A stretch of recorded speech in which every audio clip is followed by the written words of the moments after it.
loss. It's like, you know, Donnie was screaming at them right after too. That first win in God knows how long. All right, guys. So my first question is about LAG Academy. They gave you guys a pretty good match the first time out. What were your thoughts on playing against them?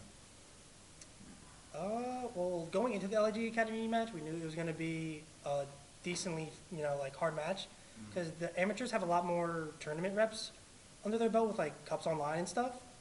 And I think LIG Academy is also one of the top AM teams, so we knew it was going to be a hard match going into it either way. But I don't know if they surprised me or not. There was a lot of talk about, Jodeci's heading into the season and how he got a challenger spot without actually, earning his way in. Can you speak on that and, your thoughts on him as a player? I mean, I've known Joe for a while now because he's been friends with one of my like close friends, and that's how I like came to know him. So I've always thought he was very talented. Obviously, I knew eventually low key like I knew he was gonna get to the league. So I feel like there's a chance this season he can make it to the league because I think he's like a really good player. So, I guess I always play with him too because I'm like kind of friends with him, so I play with him in free for alls and stuff, and he's just like he's gross. He's really talented, so I feel like he has a bright future. And then as the pro-am format as a whole, what are your thoughts on challenger teams getting a chance to play against league's best teams? I honestly like it. It reminds me of like the old like format from like back in the day, like BO4 days. So I actually like it how it is like set up with like all the amateurs playing the top teams. So I enjoy it.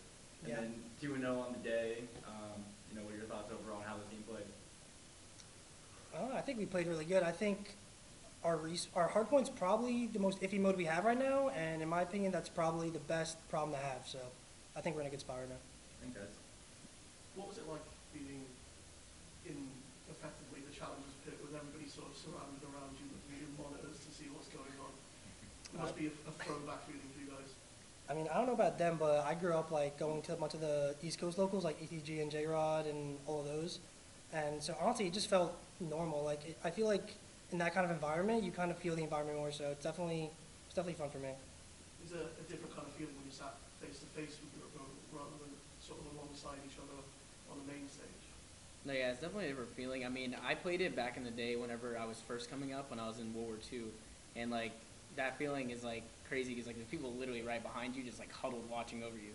So like it's like a different feeling, but I feel like I'm used to it just because of the World War II days where I was in open bracket for like the whole year. So yeah. Is it a different kind of pressure having everybody sort of breathing down your shoulder? I feel like it depends because like if I feel like some people just use that pressure to their advantage, and I feel like they play really well under it, and like other people they might not.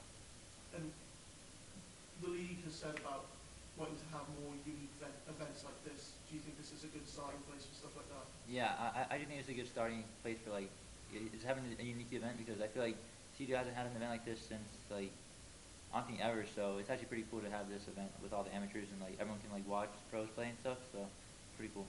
Yeah, definitely. And the one change everybody spoke about in the summer is Austin coming into the team. What was the dynamic like now between you guys?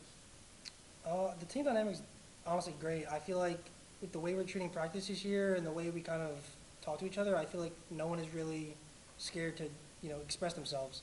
And I feel like with a team like that, and honestly, like if we just keep getting better in the way we're doing practice, I think it's just godlike. So team's great. And then just finally from me, last season obviously everybody made a whole big deal about coming second all the time. What's it going to take to win? I mean, I feel like last year we kind of just like were in this cycle of like, I feel like we weren't really putting in 100% effort throughout the whole season. I feel like that was like a big reason, but I feel like so far this year our effort levels have been like amazing. Like we've been vibing as a team, we've been playing all the time, like we're always learning to get better on different maps. So I feel like this year if we just keep our head down and stuff and just keep grinding and getting better as a team, then I feel like we can pull it out. Just one more from me. I asked Envoy about it because I was curious. The M4 getting GA so close to the tournament, and we had 1 weekend of qualifiers to actually like play with it in actual matches. How much did that affect your preparation for this major? I mean, I don't think the preparation for the event was any different. I think it's just adapting quickly and just getting ready for the event with the new meta. I don't think really anything we prepared for is different. Okay. Thanks, guys. Yeah. Cheers, guys. Oh, thanks, Sasha.